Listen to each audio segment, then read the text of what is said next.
अब बात करते हैं ग्रोथ कोड की, जो ग्रो और सीएनबीसी आवाज की एक खास पहल है। इस पहल के माध्यम से हमने आपको निवेश की बारीकियों और प्रभावी ट्रेडिंग रणनीतियों से रूबरू कराया और अब हम इस सफर के अंत की ओर बढ़ रहे हैं। देखिए, इस हफ्ते प्रशांत नायर ने सेबी के होल टाइम मेंबर अनंत नारायण से बात की और समझा कि एसेट एलोकेशन का क्या महत्व है।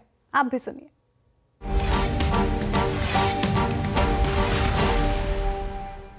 We talk about equities, we talk about F&O, but there's also asset allocation at a broader level, right? When you pull back and look at what you should be really doing, whether you should be buying A stock or B stock or C stock.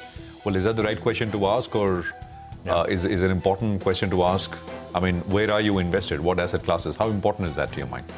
So Prashant, as a former academic, let me quote a few papers.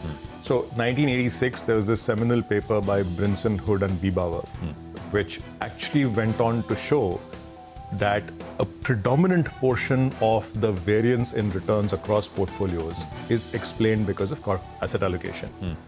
Less than 10% was explained by stock selection or by timing the market.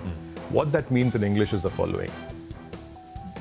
As an individual investor looking for the long-term investment and being a responsible investor, you should be spending a lot of time in figuring out what your risk appetite is, the first question that we sought.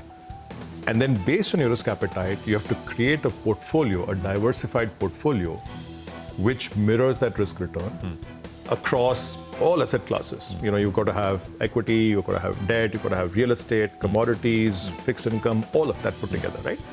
So you create that portfolio based on your risk appetite.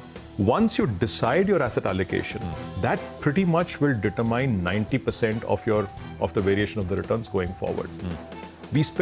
Some of our investors tend to spend an inordinate amount of time on picking stocks or on timing the market. 99% of the investors. That's right. So it's a bit of a Pareto principle, where we spend inordinate amount of time on something that matters very little, and we don't spend enough time on what really matters, which is doing a thoughtful asset allocation.